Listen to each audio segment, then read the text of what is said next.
GC and page so edino eda so adwoa searching and the day the kind of the eshemia no one subscribe to my channel we are now don't send me a bell on so we have notification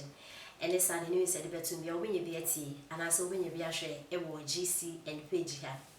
and send me bray and I echo so social media and so social media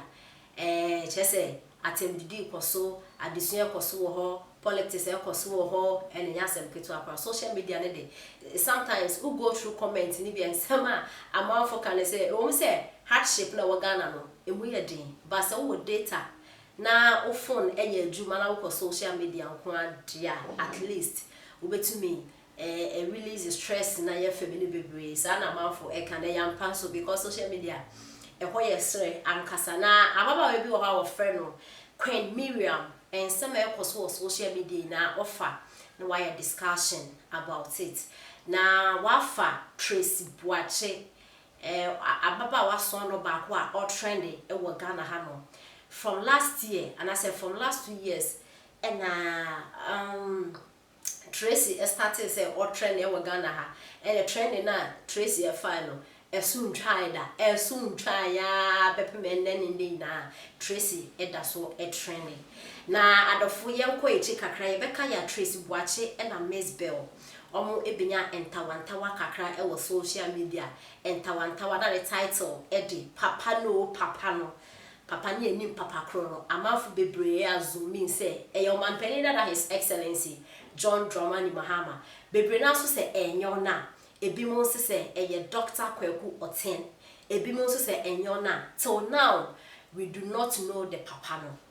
na papa ne nsem na of social media ne do adofo sa trend ni hu gu Ghana ha no Tracy Boakye wa trend style bi na didi sorry sa time na papa no issues na of social media no na Tracy Boakye che adan or che cars or che say papa no o provide the bibia Miss Bell don so grate say Miss Bell no ni me de oye because on we ni na twem plan Miss Bell oboka because on Tracy when you dan sisi we your friend is saying East Legon landlady boss suke na ba ko pe say Tracy but nya sam kutu no release the Lexus and the car Lexus sky Tracy say no and they want try fie bad dia or the cars ne fie twempo ase Miss Bell say wo do te ho no say wo do di agro e na dia na Tracy e ba bon se be ka say no wanyu ntinse bi wo ho e koso anya de wa be ken bi no no kra wanyu no ho e wo papa ni issues na e bai no Tracy ete koy kakra ote koya fe ne anti Tracy ni nka bi o e be bom boom Tracy Boakye aware na Tracy Boakye na ware na better social media na ware so dey camera nice for the 3 days in the sea wo na na ware the sound so by Tracy sound so be trendy because no mo say Vivian jail Tracy no friend ne godmother those days sisi e de meaning so mo ntemi yo so mo ntemi nyo Miss Tracy mba out mbeka say omo nye Vivian so mba out mbeka say omo nye but ye hwesi na asa omo nye na manfo keka say Frank ne kra na Tracy worry no Vivian ne ex guy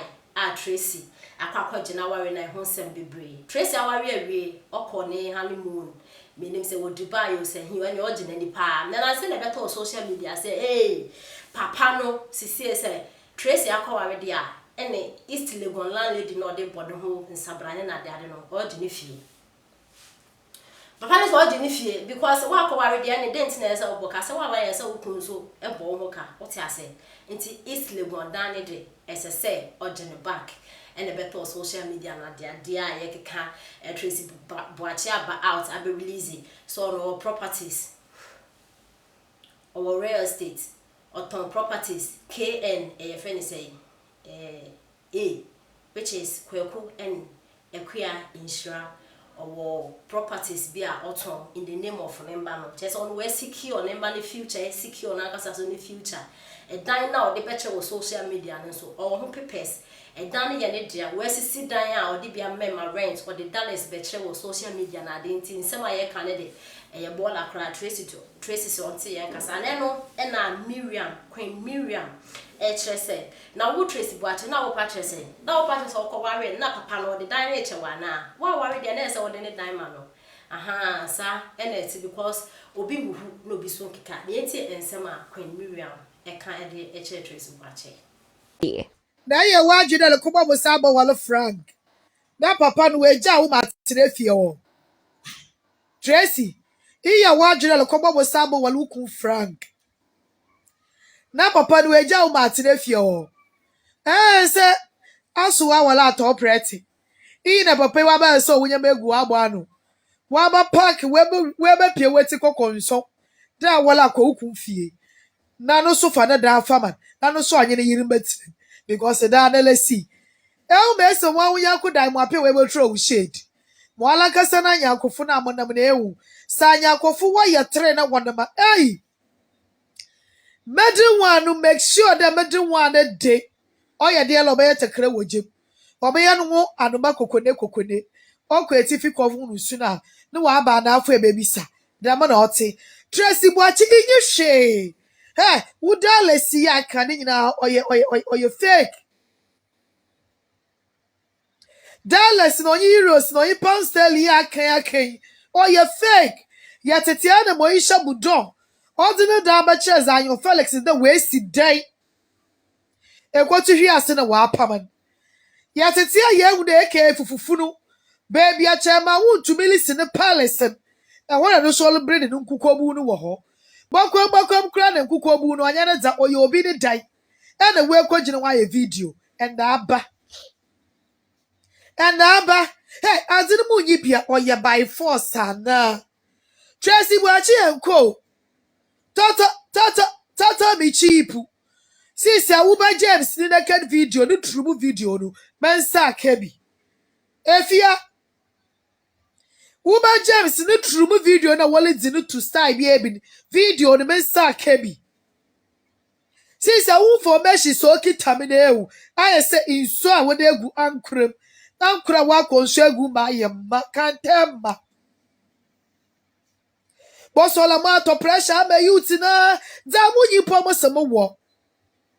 outside cry inside cry outside gentility inside cry outside gentility monjen na did people by force if you show us again Tracy Boakye enko munyi bia by force ono na mo dan mo appear we be throw shade this is one pamu wala kwa Tracy Boakye nye state biala iyi manshi si biala since look oku fie ekwa hey dan na de chief flank na ma say I wanna be hu say no ko ye je say look awol bo wu do tue bo bi su be be je uku na fi sem so for Queen Miriam Nateni aka Ningo Bruni Ningo beautiful goddess star this queen ba kope share video no like no follow page no am anytime a video biara I the first person ebenya video ni bi na ye dem a share ebusua ensamro boboba before me come asem no do no so subscribe mo YouTube ai na me fa edwumaden edwumapa na trend yi show ko twiko brema nyinara me nda 24/7 me mama trend na makoma ntomiyem etebun subscribe mo YouTube wo na me nya kwama mo trending de biara ebusia ye nyina ye East Legon landlady and Tracy Boakye papa no the only side check of papa no a dan say ye gangan to wedding onye Frank enti amoa Kumewood ata onye ne ye dam wedding no won samsem bi aba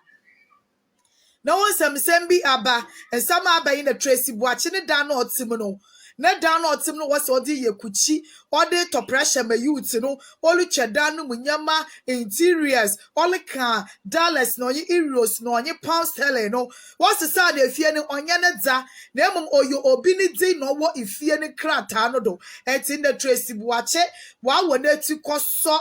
wa wona ti koso ma ye nuaba abena gold abena gold awon fedua oba awon fedua oba ya nanyim